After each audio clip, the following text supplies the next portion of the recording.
हर महीने कुछ नए परिवर्तन और नियम लागू होते हैं जिनका प्रभाव आम जनता के जीवन पर पड़ता है। फाइनटेक गाइड इस चैनल पर महीने के अंत में एक इन्फॉर्मेटिव वीडियो अपलोड करती है जिसमें यह जानकारी दी जाती है कि इंश्योरेंस, फाइनेंस और पब्लिक लाइफ से जुड़े कौन से नए परिवर्तन और नियम अगले महीने लागू होने वाले हैं जिनका प्रभाव आम जनता के जीवन पर पड़ने वाला है। तो आइए देखते हैं कि अगले महीने कौन से नए परिवर्तन और नियम लागू होने वाले हैं।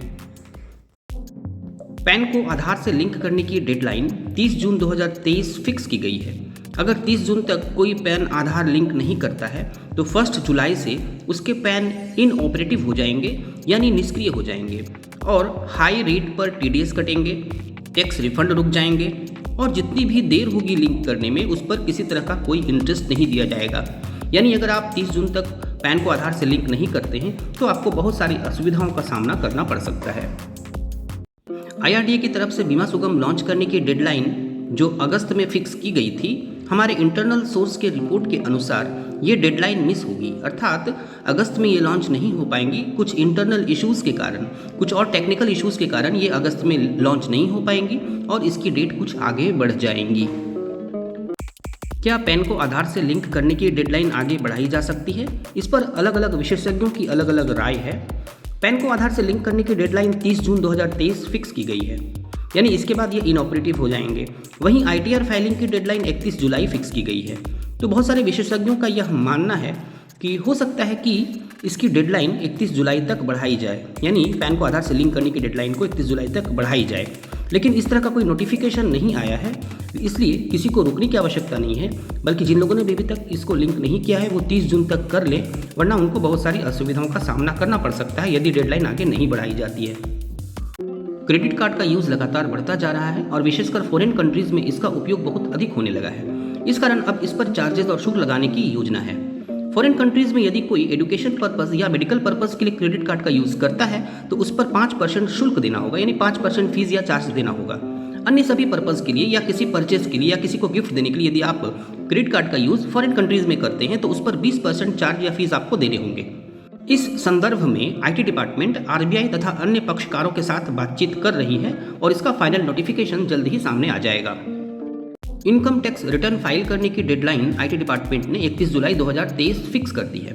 अगर 31 जुलाई तक कोई ITR फाइल नहीं करता है तो उनको जुर्माना देना पड़ सकता है। ये पेनाल्टी उनको नहीं देनी होगी जिनकी आमदनी 2.5 लाख तक है। 2.5 लाख से नीचे तक जिनकी आमदनी है उनको ये पेनाल्टी नहीं लगेगी अगर वो 31 जुलाई के बाद भी रिटर्न फाइल करते हैं।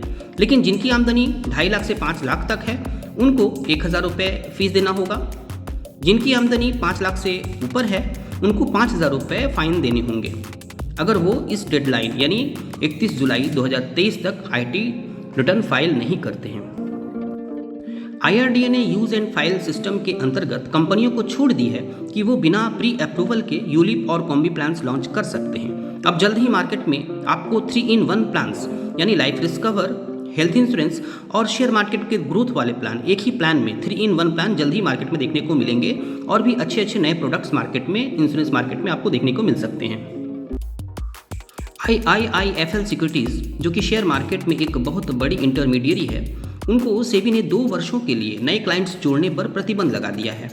क्रेडिट बैलेंस और अकाउंट सेटलमेंट से जुड़े कुछ अनियमितताओं के कारण ही सेबी ने ये निर्णय लिया है। लेकिन जो पुराने कस्टमर्स हैं जो IIFL सिक्योरिटीज़ में के द्वारा इन्वेस्ट करते हैं वो अपना इन्वेस्टमेंट जारी रख सकते हैं, उन पर किसी तरह का कोई प्रभाव नहीं पड़ेगा। सेंट्रल गवर्नमेंट इलेक्ट्रिक बिल को लेकर बड़े बदलाव की तैयारी में है। दिन के समय यूज़ होने वाले पावर टैरिफ में 20% की कटौती होगी, वहीं रात के समय यूज़ होने वाले पावर के टैरिफ में 20% की वृद्धि होगी। जल्द ही यह नियम लागू हो जाएगा। ग्रीन एनर्जी के यूज़ को प्रोत्साहित करने के लिए इस तरह के नियम गवर्नमेंट ला रही है। सोशल मीडिया पर यह खबर तेजी से वायरल हो गई है कि घर में कैश रखने की लिमिट 30,000 तक है। अगर इससे अधिक घर में कैश कोई रखता है तो उस पर कार्रवाई की जा सकती है, पर इस तरह की कोई रिपोर्ट नहीं है और RBI की तरफ से यह क्लियर कर दिया गया है कि आप घर में जितना भी चाहें कैश रख सकते हैं, उस पर उसकी कोई लिमिट नहीं है। लेकिन जब एजेंसी आपकी इस कैश को पकड़ती है या देखती है तो आपको इसके सोर्स के बारे में बताना होगा कि कहाँ से आपके पास इतना कैश आया है। PFRDA एक नया प्लान लेकर आया है जिसको सिस्टमैटिक विड्रॉल प्लान कहा जाता है।